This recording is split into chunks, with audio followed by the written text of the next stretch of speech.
Story 1 of 8. Defamation trial between Rebel Wilson and Charlotte MacInnes over sexual harassment allegations. Defamation trial between Rebel Wilson and Charlotte MacInnes over sexual harassment allegations. Here's what every outlet agrees on. Charlotte MacInnes is suing Rebel Wilson for defamation over social media posts claiming she made and retracted a sexual harassment complaint against producer Amanda Ghost.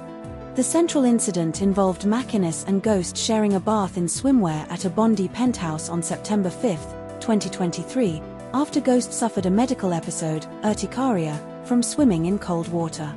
Rebel Wilson claims MacInnes told her the next day, September 6, 2023, that she felt uncomfortable during the bath incident, but MacInnes denies making any complaint. Wilson posted Instagram stories in 2024 and 2025 suggesting MacInnes recanted the complaint for career benefits, including a lead role in *Gatsby* and a record deal with Warner Music. MacInnes signed a $150,000 record deal with Atlantic Records, Warner Music, in late 2025, including an $110,000 advance, after Ghost's assistance. But not all outlets told the same story. The Guardian and ABC report Wilson texted Ghost on September 7, 2023, confirming MacInnes said the bath was a bizarre situation, but Wilson's lawyer claims MacInnes told her she felt uncomfortable the day after the incident, September 6. Wilson claims she reported the alleged complaint to producer Greer Simkin the day after it occurred, September 6, but Simkin testified she only learned of it a week later, September 13, from Ghost, Guardian vs. ABC.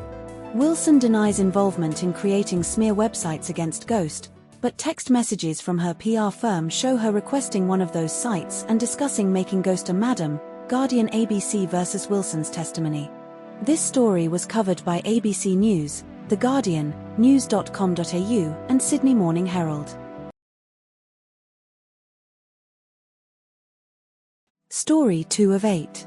5-year-old Kumanjayi Little Baby's murder, arrest of Jefferson Lewis, and Alice Springs unrest. 5-year-old Kumanjayi Little Baby's murder, arrest of Jefferson Lewis, and Alice Springs unrest. Here's what every outlet agrees on. Jefferson Lewis, 47, was arrested on April 30, 2026, in Alice Springs in connection with the murder of 5-year-old Kumanjayi Little Baby. Kumanjayi Little Baby went missing from old-timers Iluwanti town camp in Alice Springs on April 25, 2026, and her body was found on April 30, 2026, about 5 kilometers south of the camp. Jefferson Lewis was charged with 1 count of murder and 2 counts of sexual assault, later clarified as sexual intercourse without consent, on May 1, 2026. Violent riots erupted outside Alice Springs Hospital on April 30, 2026, after Lewis's arrest, involving tear gas, rubber bullets, and property damage. Lewis was beaten unconscious by a mob before his arrest at Charles Creek Town Camp on April 30, 2026. But not all outlets told the same story. The Guardian and The Age report that Jefferson Lewis was beaten unconscious by a mob before his arrest, but ABC and Newscomau describe him as being beaten to within an inch of his life and severely beaten respectively. The Guardian and Newscomau state that Lewis was charged with 2 counts of sexual assault, while ABC and other sources clarify these charges as sexual intercourse without consent. The Guardian and Newscomau report that 13 people were arrested over the rioting, while ABC and The Age mention 11 people were charged, with more arrests expected. This story was covered by ABC News, The Guardian, news.com.au, SBS News, Sydney Morning Herald and The Age. Story 3 of 8. Fatal e-bike crash with bus in Perth South, investigation ongoing. Fatal e-bike crash with bus in Perth South, investigation ongoing. Here's what every outlet agrees on. A 37-year-old man died after an e-bike collision with an orange bus near a roundabout at the intersection of Parmelia Avenue and Tunnycliffe Street, Parmelia, on May 8, 2026, at approximately 3:30 p.m. The e-bike rider was taken to Rockingham General Hospital but later died from injuries. The bus driver, a 59-year-old woman, and all passengers were unharmed in the crash. Major crash investigators are examining the scene and appealing for witnesses to contact Crime Stoppers. This story was covered by ABC News and news.com.au. Story 4 of 8. Richard Lewer wins 2026 Archibald Prize for portrait of Iluwanti Ken. Richard Lewer wins 2026 Archibald Prize for portrait of Iluwanti Ken. Here's what every outlet agrees on. Richard Lewer won the $100,000 2026 Archibald Prize for his portrait of Pitjant Jatra elder and artist Iluwanti Ken. Lewer spent time with Ken on country in the Angu Pitjant Jatra Yankinit Jatra, APY, lands of South Australia, specifically at Tiala Arts in Amata. The portrait depicts Ken life-size with a yellow ochre background representing the heat and light of the APY lands, and flecks of paint on her arm to show her as a working artist. Lewer was chosen unanimously by the Art Gallery of New South Wales, AGNSW, Board of Trustees from 59 finalists, selected from 1,034 entries. Iluwanti Ken is also a finalist in the 2026 Win Prize for her work *Nguntju Walawuruku Mangu Palapine Gura Chinampa *, a nest sculpture. But not all outlets told the same story. The ABC and Guardian mention 59 finalists chosen from 1,034 entries, but The Guardian also states total entries across all three prizes were 2,524, which could imply a discrepancy in the breakdown of submissions per prize. The ABC and Guardian both mention 1,034 entries for the Archibald Prize, but The Guardian's total of 2,524 entries across all three prizes suggests a possible inconsistency in reporting. This story was covered by ABC News, The Guardian, news.com.au, and SBS News. Story 5 of 8. China sentences ex-defense officials to death with reprieve for corruption.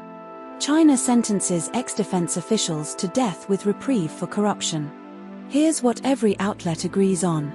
Former Chinese defense ministers Wei Fenghe, 72, and Li Shangfu, 68, were sentenced to death with a 2-year reprieve for bribery by a military court on the 8th of May, 2026. Wei Fenghe was convicted of accepting bribes, while Li Shangfu was convicted of both accepting and offering bribes. Both men were stripped of their political rights for life and all personal property. Wei Fenghe served as defense minister from 2018 to 2023, and Li Shangfu served for 7 months in 2023 before being removed in October 2023. The sentences are part of Xi Jinping's anti-corruption purge targeting military officials since 2012, with over 100 senior officers purged or potentially purged since 2022. But not all outlets told the same story. The Guardian states Li Shangfu served as defense minister for 7 months in 2023, while ABC does not specify the exact duration but notes he served only a few months before being removed in October 2023.